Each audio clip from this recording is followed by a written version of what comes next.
I wanted to die really bad. I looked over and I remember seeing a piece of glass laying on the porch, and I grabbed it. I'm trying to cut myself on my arms, and Autumn is screaming, and Braden is just crying, and I couldn't do it quick enough.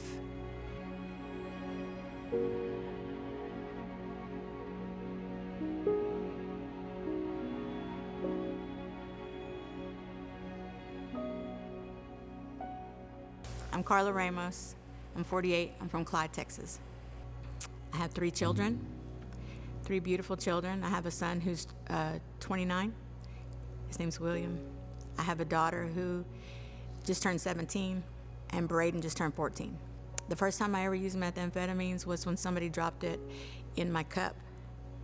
And that man that did that, I mean, it was a whirlwind, like, love affair that started with methamphetamines. I got addicted to the power of it, running up the chain. I'm trying to, just wanting to be in control. I'd never been in control really before. And it was the one thing that would bring me attention. And I liked that. It would take me places, it didn't matter where, what city, what town. I would wake up in places I didn't even know how I got there. I remember one time I found myself in the middle of a panic attack. I'd never really had a panic attack.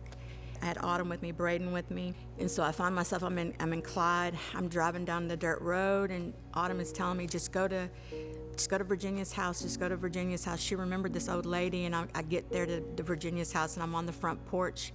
And I remember looking around, and I remember I needed to get high real bad, and I was with my kids, and I didn't know what to do at that point. I looked over and I remember seeing a piece of glass laying on the porch, and I grabbed it. I'm trying to cut myself on my arms, and Autumn is screaming, and Braden is just crying, and I couldn't do it quick enough. And the next thing I know, that the ambulance is coming down the dirt road, and I was so lost. I was so lost. I wanted something different for my kids. And I remember looking on Facebook one of the times that I was coherent enough to see what was going on. And I remember seeing Melissa, and I thought, what is she still doing at this rehab? And I remember looking at this picture with her and her kids, and I remember thinking, I want that.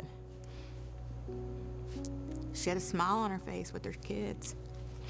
I want that real bad.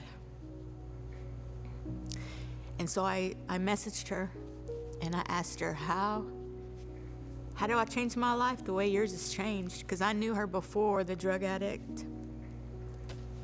We were from the same place. I knew how bad it had gotten for her. So I called her, or messaged her. I couldn't even call her. She called me, and I was like, what do I do? How do I get what you got? She said, I'm gonna tell you. You come here. I said, what do I do with my kids? And she said, just pray. 3 days from that moment, 3 days, I was on the Greyhound bus to Strong Tower Ministries.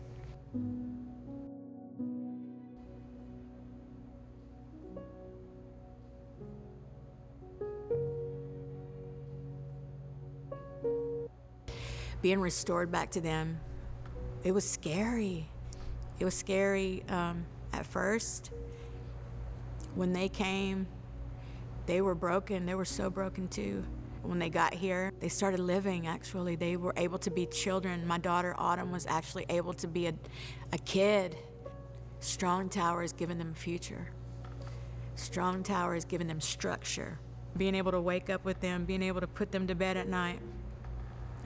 It's so good, restoration with them. This is where everything good in my life started. It's more than just sobriety. That's why I like to tell the other girls, like, sobriety, clean. Those are the things that might have brought me into here.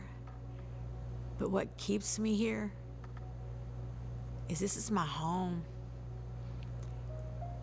This is the place where my strength began.